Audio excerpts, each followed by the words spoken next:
Hi guys. Hello. Okay, so today we're going to make 100% vegan nachos, from the cheese to the chips to the meat, everything vegan. So, how are we going to do this? With patience and patience. Okay, so first, let's start with the meat because I think that's the one that everyone probably wants to know about. So we're gonna take these walnuts because I was talking to one of my friends and she said that she used walnuts. She had some vegan meat with walnuts and tofu. So you know me, I'm extra. So I'm gonna use these walnuts here. And hold on a second while I get the tofu.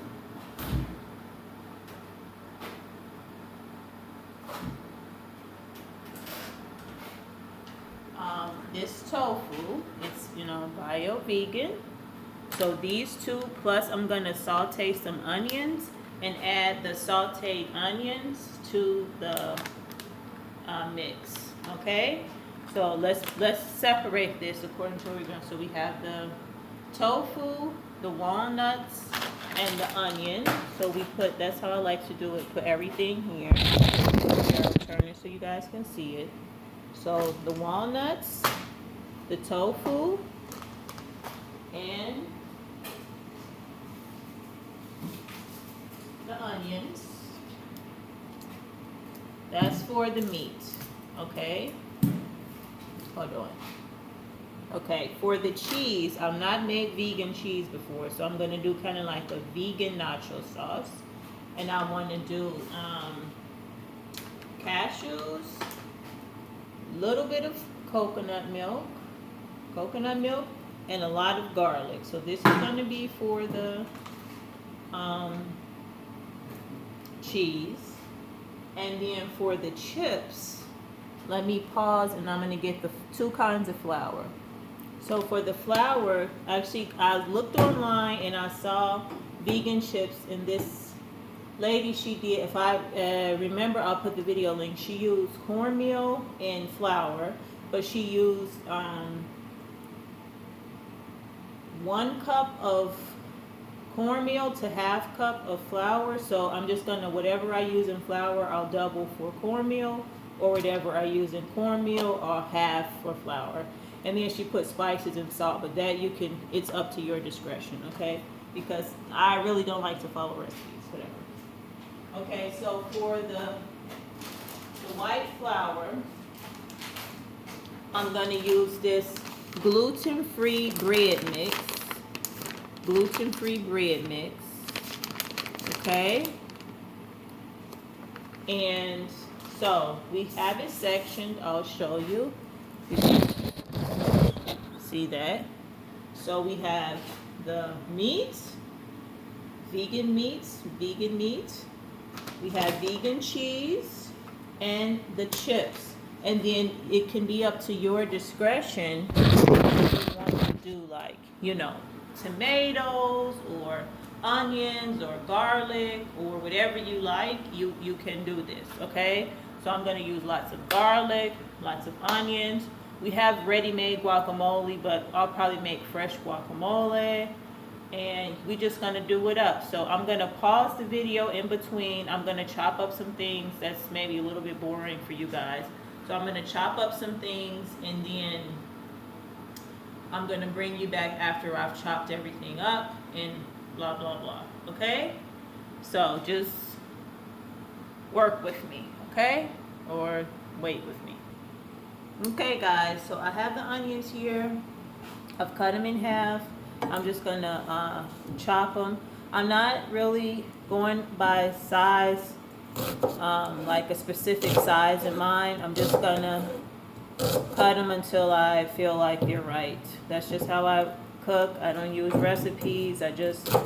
I'll look at a recipe and then I'll adapt it, because a lot of the times I don't have all the ingredients that the other person used, or I don't feel like using it, or it's not vegan, so then I have to change it for vegan. So for example, like if something calls for some sort of gluten, I'll use chia seeds instead, So even though you know, gluten. I think, you know, vegans can have that. But I try not to use it as much as possible. So yeah. And I just rough chop these onions, roughly chop them. So yeah, this is what I'm gonna do.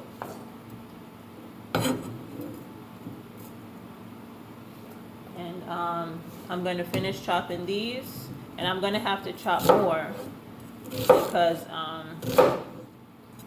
you know, I want to make enough. Because, you know, people. This is a lunch meal, so people usually are the most hungry at the lunch. God, my eyes are watering.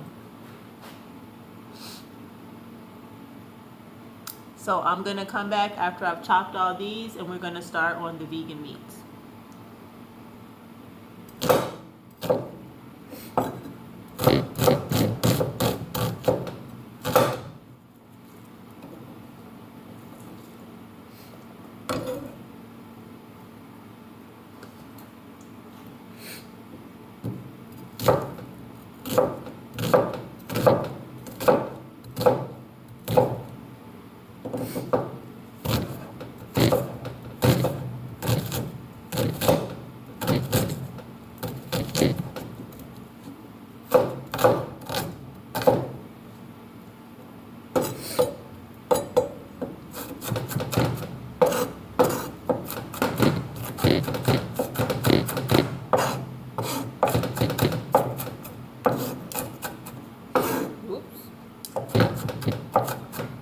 Almost.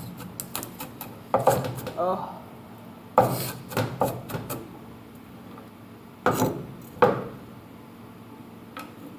Okay, guys, so I finished chopping the onions. I still have some over here that I'm saving, but I've chopped all these.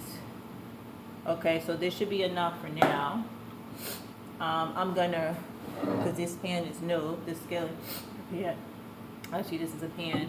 I want to use this for the vegan meat, so I have it some water soaking in here. I don't know if you can see that, some water, because, you know, rinse it, you know. And then I'm going to come back, chop up the tofu, the walnuts. I'll show you how small I chopped the walnuts, because I've used the walnuts in quinoa, and I'm going to use the same size approximately for the vegan meat. Okay, so we have the walnuts here. I'm just going to put them out. I'll probably use more than this, but I just want to show you the amount of walnuts that I'm using. Okay, so this is, I don't know if you can see it, but this is the amount of walnuts here. I'm just going to rough chop these. I rough chop everything. I know some chefs believe that you should have all the vegetables even. I don't do that. I understand it. And if I can chop them even, if it's something really specific, then I'll do it. But I just rough chop stuff. If you need to fix it later, you can fix it, you know. But I just rough chop it.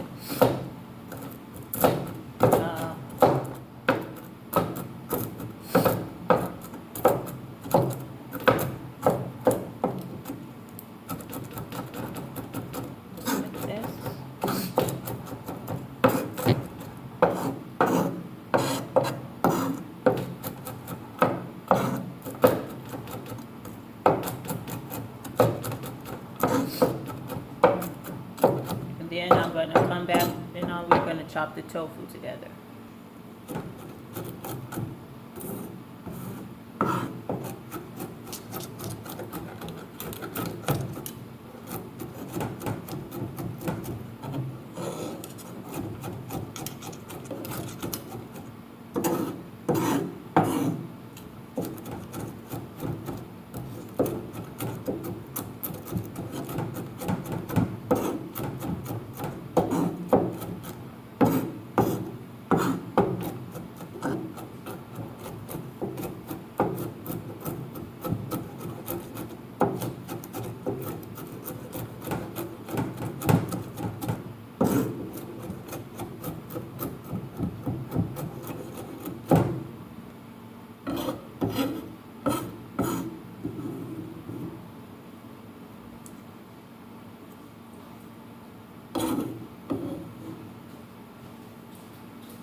And I want to cut this kind of small, relatively small. This is what the walnuts look like chopped. Okay, so I want them small because I want to basically dehydrate this and I want to add spices to this.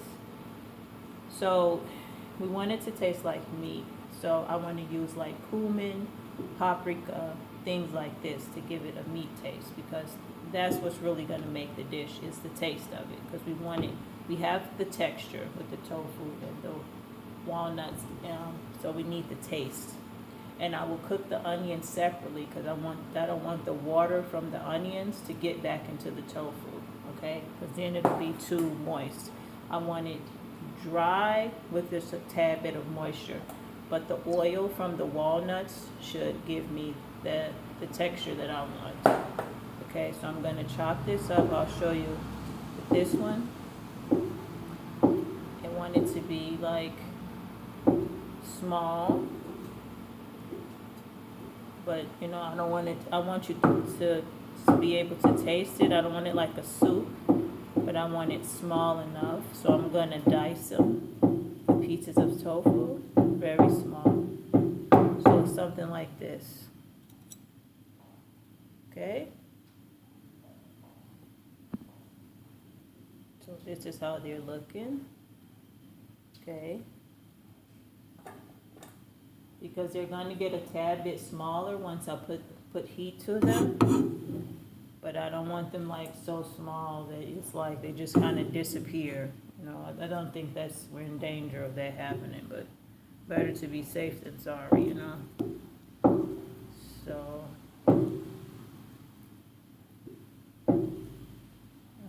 yeah. And this.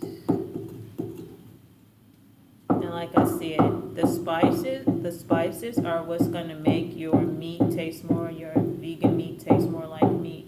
You know, if you want it more sweet, maybe you throw some corn in there, which I don't know if I have corn back here, but I have the cornmeal, so that might have to suffice for now.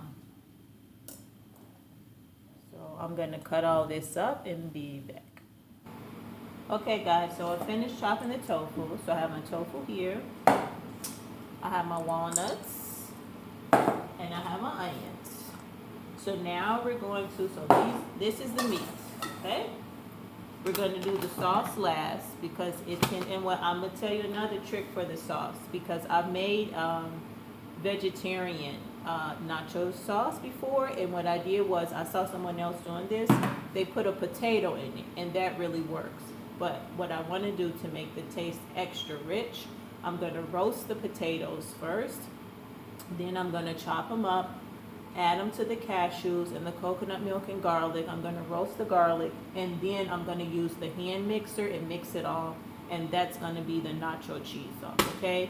So now that you know how that's going to be done, I'm going to start with the nachos, okay? So we're going to open this. Let's hope I can open it. Let's just use the knife because we're not bothered. Okay. And this is, oh no, these are kernels of corn. Okay, so this is not cornmeal. So give me a second and I'm gonna come back. I'll go through the pantry and grab something else. Okay guys, I checked. I have no cornmeal, no corn, except it's in a small can mixed with green peas and all that. So I did get the kidney beans. So we have those, and I'll fix these up. I'll show you how to do that. So I'm panicking a little bit, but it's okay. It's okay. I found some couscous, so I knew we had it. So we have this couscous.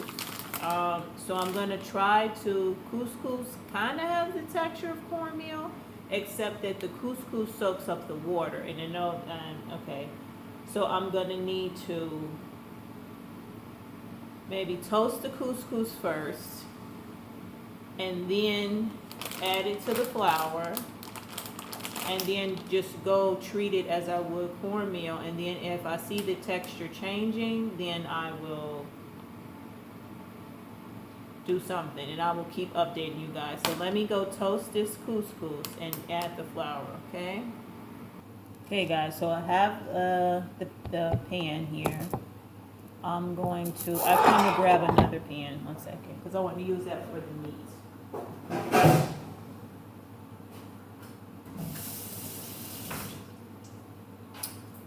So I have this pan here, okay? So I'm gonna use this to toast the couscous. I'm a little bit nervous, guys, because I really needed that the cornmeal, but we're gonna work it out. It's gonna be fine. So I'm gonna toast this, and I'll be right back. I'm gonna put a little butter in here, okay? Okay guys, I'm back. So the spices are gonna have to help us out. So I have the couscous here. It's on, and I went through the spices. We have coriander.